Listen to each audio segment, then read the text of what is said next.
مساء الفل عليكم. تعالوا النهاردة نعمل الكفتة بدون لحمة بدون فراخ وبدون سمك، ولذيذة جدا جدا، صيامي نباتي، تنفع للناس النباتيين وتنفع كمان للناس الصايمين. كل سنة وانتم طيبين. كمان كده كام يوم وهندخل على صوم الرسل، عشان كده قررت ان انا اعمل لكم النهاردة الكفتة. هنعمل النهاردة الكفتة المقلية، وهنعمل الكفتة في الصلصة، وهوريكم ازاي تعملوا كفتة سهلة وبسيطة. وهنعالج اهم مشكلة كل الناس بتحكي عنها، ان الكفتة الصيامي لما بتنزل الزيت او لما بتنزل الصلصة بتفك.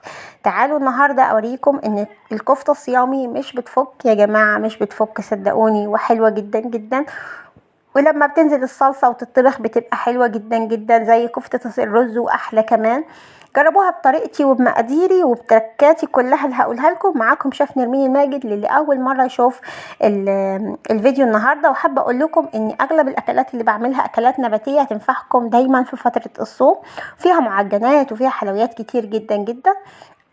وتعالوا نشوفها. بس ما تنسوش بقى تشتركوا في القناه، تفعلوا الجرس على كلمه الكل. اللي عايز يشترك في القناه هتدوسوا على كلمه اشتراك تحت الفيديو على طول باللون الاحمر، جنبها جرس مقلوب هتدوسوا عليه، هتضغطوا على كلمه الكل. سيبوا لي بقى لايك حلو كده للفيديو، وتنسوش كومنت حلو يشجعني. اكتبوا بقى كل سنه وانتم طيبين، واكتبوا لي بتتابعوا القناه منين، واهلا وسهلا بكم. ويلا نبدا حالا.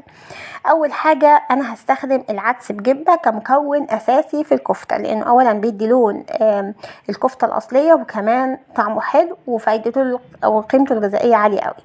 هجيب هنا حوالي ربع كيلو من العدس، هنقيه واغسله كويس، وبعد كده ابتدي ان انا اسلقه.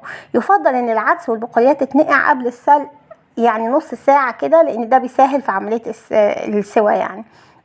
بعد كده في حله تانية على النار هستخدم حوالي نص كيلو من البطاطس، مقشراه كويس جدا وغسلاه ومقطعاه كمان مربعات، وهضيف معاه ربع معلقه ملح كده عشان يدي طعم للكفته بتاعتي، وكمان عشان يدي طعم حلو للبطاطس. البطاطس دايما في الكفته بتبقى عشان فيها نشويات كتير، هي اللي بتكون السبب في مسك الكفته، يعني مش بتخلي الكفته تفك.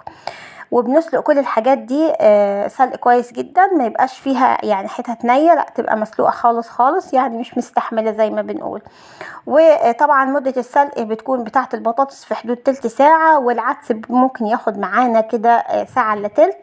وبعد كده بقى بننشل الحاجات دي من الميه خالص. اهم حاجه يا جماعه فيش ميه خالص تدخل في الوصفه. هجيب بوله حلوه كده ابتدي ان انا اشتغل فيها، تكون واسعه شويه عشان اقدر اطحن الحاجات كويس. هحط البطاطس بالشكل ده وابتدي ان انا اهرسها كويس قوي. ممكن على فكره الناس اللي عندها هاند بلندر او عندها كبه تقدر تشتغل الوصفه دي، هتسهل عليها قوي قوي. بس يعني انا بحب اشتغل بالحاجات اللي تقريبا بتبقى موجوده في كل البيوت، علشان خاطر بس يعني محدش يكسل ويقول مش عندي الحاجه دي فمش هقدر اعمل الوصفه، لا تقدروا تعملوها بكل سهوله. بعد كده بتضيفوا على البطاطس حوالي 4 معالق من الدقيق، عليهم معلقه من النشا. لازم النشا يا جماعه، 4 معالق دقيق عليهم معلقه نشا، لازم النشا. وبعد كده بحط هنا بهارات مشكله، عندي بابريكا، وعندي ملح وفلفل وشويه كزبره، كمون مطحون. وطبعا تقدروا لو عندكم توم باودر او بصل باودر تحطوه.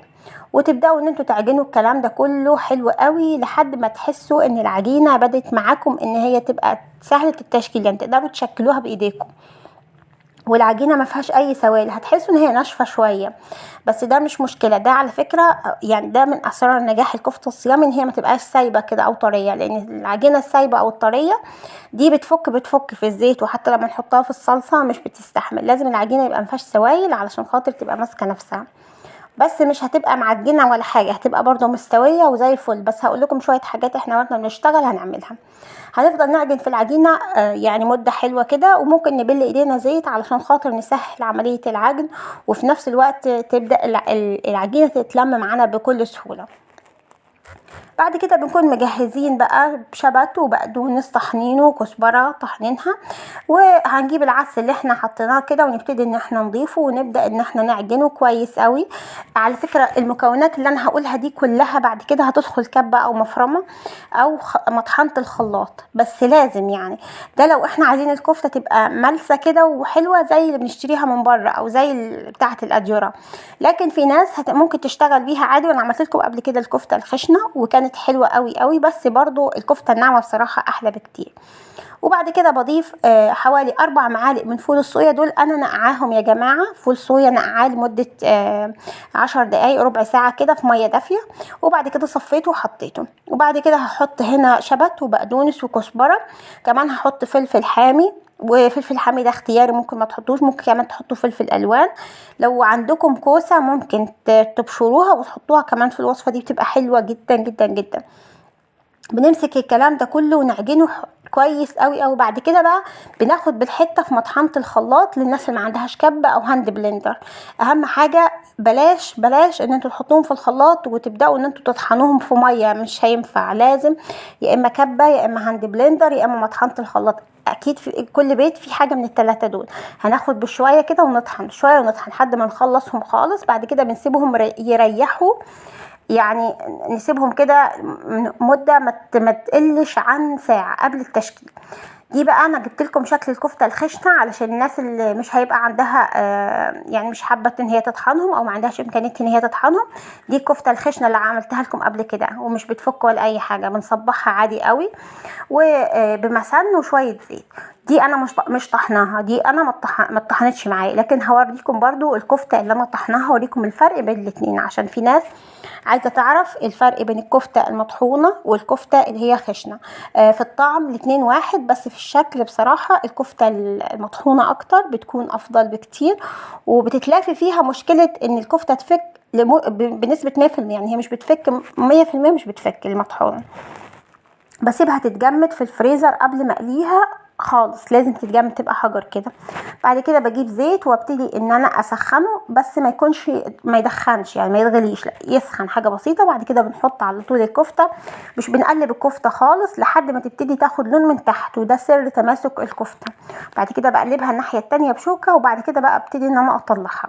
ودي بتكون طريقه عمل الكفته. دي بقى الكفته السايبه الملسه خالص اللي انا طحنتها في الشكل اللي انتوا شايفينه كده.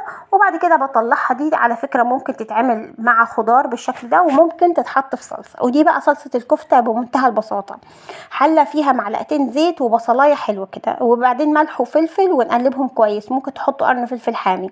بعد كده طماطميتين كده ونقطعهم، وبرده كده بنفس الطريقة، والبصلة ما خدتش لون.